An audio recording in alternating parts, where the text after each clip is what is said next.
Hello friends, చాలా ఈజీగా paneer పులావ్ని pressure కుక్కర్లో ఎలా చేసుకోవాలో చూసేద్దాం. అంతకంటే ముందు కొత్తగా చూసే వాళ్ళు అయి ఉంటే ఛానల్ని సబ్స్క్రైబ్ చేసుకోండి. Let's get into the video. Paneer పులావ్కి కావాల్సిన ఇంగ్రీడియంట్స్ టొమాటో, పచ్చిమిర్చి, ఉల్లిపాయలు, పుదీనా అండ్ కరివేపాకు అండ్ కొన్ని క్యారెట్ ముక్కలు.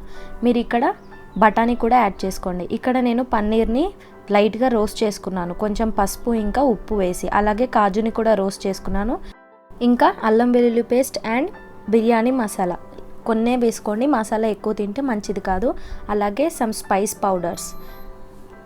పన్నీర్ అండ్ కాజు రోస్ట్ చేసిన ఆయిల్ అండ్ గీనే నేను ఇక్కడ మళ్ళీ రీయూజ్ చేస్తున్నాను. అండ్ ఇప్పుడు first whole biryani masala add చేస్తున్నాను. స్పైసెస్ కొంచెం వేగాక దీంట్లోకి సన్నగా తరుగుకున్న ఉల్లిపాయలు యాడ్ చేస్తున్నాను. ఉల్లిపాయలు కూడా వేగాక దీంట్లోకి సన్నగా పొడుగ్గా కట్ చేసుకున్న పచ్చిమిర్చిని కూడా యాడ్ చేశాను. అలాగే కొద్దిగా జింజర్ గార్లిక్ పేస్ట్ అండ్ కొంచెం పసుపు వేసి మిక్స్ చేసుకున్నాను. ఈ రెసిపీలో నేను కారం ఏది యూజ్ చేయట్లేదండి, మొత్తం కూడా పచ్చిమిర్చి కారమే వేస్తున్నాను.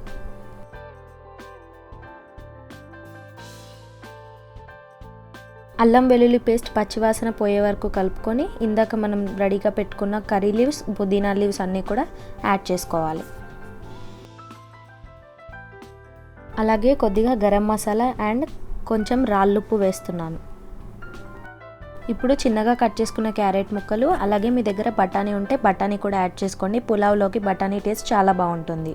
ఒక మీడియం సైజ్ టమాటాని ముక్కలుగా కట్ చేసుకొని యాడ్ చేసుకున్నాను. ఇదంతా కుక్ అయ్యాక ఇందాక మనం రోస్ట్ చేసుకున్న పన్నీర్ అండ్ కాజు ముక్కల్ని యాడ్ చేసుకోవాలి. ఇదంతా ఒకసారి కలుపుకున్న తర్వాత ఇప్పుడు దీంట్లోకి మనము రైస్కి తగ్గట్టు వాటర్ వేసుకోవాలి. 1.5 గ్లాస్ వాటర్ ఇక్కడ నేను యాడ్ చేస్తున్నాను. ఇక్కడ నేను తీసుకున్నది basmati rice 1 glass, so 1.5 glass add చేస్తున్నాను. ఒకవేళ మీరు నార్మల్ రైస్తో చేస్తే కనుక 1 గ్లాస్కి 2 గ్లాస్ వాటర్ లాగా వేసుకోండి. బాస్మతి రైస్ కాబట్టి 1.5 గ్లాస్ మాత్రమే సరిపోతుంది.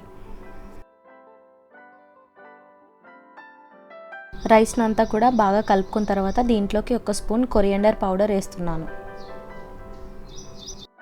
అలాగే గార్నిషింగ్ కోసం 2 రెమ్మల పుదీనాని వేసుకున్నాను. ఇప్పుడు కుక్కర్ని విజిల్ పెట్టుకోవాలి. ఇక్కడ ఒక చిన్న టిప్ అండి, అందరినీ విజిల్ డైరెక్ట్గా పెట్టేస్తారు, కానీ అలా పెట్టకూడదు. విజిల్ తీసి మూత పెట్టిన తర్వాత మనకి పైన వాటర్ లాగా వస్తే అప్పుడు మనం విజిల్ పెట్టాలి. అప్పుడు మనకి కుక్కర్ చాలా రోజులు పనిచేస్తుంది అన్నమాట. ఒక విజిల్ వచ్చే వరకు వెయిట్ చేసి 20 మినిట్స్ వరకు అలాగే వదిలేయాలి. 20 మినిట్స్ తర్వాత ఓపెన్ చేసి చూస్తే మన పులావ్ ఇలా ఉందండి. దీన్ని నేను వేరే బౌల్లోకి షిఫ్ట్ చేసుకున్నాను. సో మన వేడి paneer pulao in pressure cooker చాలా ఈజీగా ఇంట్లోనే ఇలా చేసేసుకున్నాను.